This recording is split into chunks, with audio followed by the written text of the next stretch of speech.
In this video, we will just do a comparison between ChatGPT with the O1 model and in DeepSeek deep reasoning model. Okay, so I just open both screens. Okay, so both screens are open now, and we just give the same prompts for both and see what happens with the both reasoning model. Okay, so I we have selected the O1 model at here and just select the deep think at here. Okay, we are just giving the prompt at here, how many A's are in apple. Okay, and we just copy the command at here and also at here. Okay, let's see what happens. So that is just thinking. Okay, we just do the comparison for we just see the thinking process in the DeepSeek R1 model. As you can see, ChatGPT O1 still thinking and it has done generating the answers. Okay, so okay, let's see. The question is asking how many times the letter A appears in the apple. First I need to make sure I understand the question correctly. So that's just the way of thinking the R1 model is thinking about the question. They want the count of the uppercase A or any regardless of case. The word A apple is spelled with capital A at the beginning and then lowercase letters. So the exact letters are P.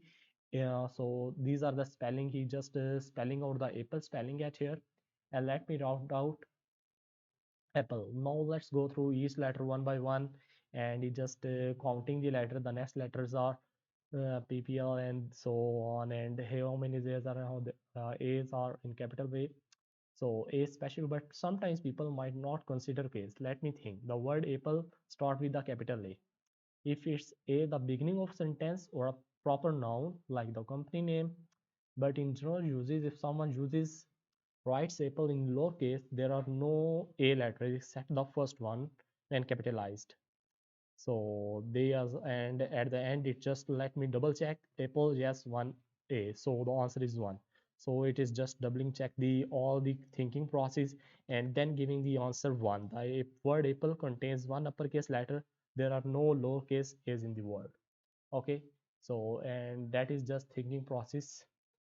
So that's just think for the 18 seconds and it's just think for the 12 seconds. So that is a DeepSeek R1 model and that is ChatGPT O1 model, and that's thinking is too little as compared to R1 model. I started by noting that the question asks about the letter A in apple and whether it counts uppercase or lowercase question. So there's not a deep thinking in it as compared to the R1 model. Okay, now let's do some complex stuff. We just do a new chat at here. Okay, so we are just pasting a new command. Okay, so that is a real bit confusing question. You can also try to resolve it if you want to resolve uh, before giving to the ChatGPT or DeepSeek R1 model. So that is a question. Supply wants to give samples to different doctors. So if he gives one sample to each doctor, then 17 sample left. And if he gives two samples to each doctor, then 17 doctors left. Can you please tell me how many samples at doctors are there? And that's just the emoji, any genius here. So you can also try do it yourself if you want to try. Okay, so it's just start thinking and O1 also start thinking. So it is just breaking down all the stuff as you can see. So we just figuring out first the DeepSeek R1, then we just check the for the O1.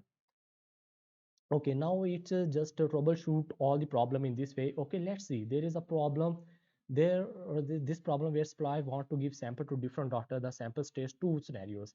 If he gives one sample to each doctor, then there are 17 left. And if he gives two sample to each doctor, then 70 doctors are left without samples. So he just make a two scenarios at here. That's a good approach. And we need to find out how many samples and doctors are here. Let me try to break this down step by step. First, let's donate the doctor with D and the sample with S. That seemed like two good start. So variables are number of doctors and S states for the number of samples. Now let's translate the problem into equations using these variables. The first scenario, if he gives one sample to each doctor, then 17 samples are left. So it just make a quotation with the S is equal to equation just S is equal to D plus 17. And other equation S is equal to 2 multiplied by D minus 17, just making this statement. Okay, Now the second scenario, if he gives two samples to each daughter, then 17 daughters are left. Wait, does this mean that the 17 daughters do not get any samples, or there are 17 samples left? The word saying 17 daughters left. So the problem when he tries to give two samples to each daughter, he runs out the samples after serving some daughters, and 17 are left without samples. So in this case, the number of daughters who did receive two samples would be d minus 17 because 17 are left. Okay, so that just make a quotation for the two and just resolving. So he now we have two quotation equation, s is equal to d plus 17 and s is equal to 2d minus 34. Okay, so as you can see, those are, since both right sides equal s, so we can get them equal to each other. So it just multiplication and doing the stuff, and at the end it just give me the doctors 51 and the samples are 68. And alternatively check the equation too, and after that, wait, let me double check if these numbers are make sense in the original problem. And after that, it will also checking the in original scenario. So at the end, it just giving me the answer. So final answer, the number of sample is box 68 and number of daughters is 51. So these are the answer, and it's just the thinking process. Okay, let's come to the O1 thinking process law. So let's see how it just double check. As you can see, there's a not too much linking thinking process that here I'm thinking about the number of samples I given to daughters by creating two conditions. So at the end, it just give me the answer. So its thinking process is not similar to the R1s. R1s are more deep thinking, just like the human brain. So it is just giving me the generic thinking details at here in the O1 model, as you can see. So that's the comparison between the O1 and the DeepSeek R1 model. So let's comment below if which one you like, the DeepSeek R1 model or ChatGPT O1 model. Thank you very much. Bye.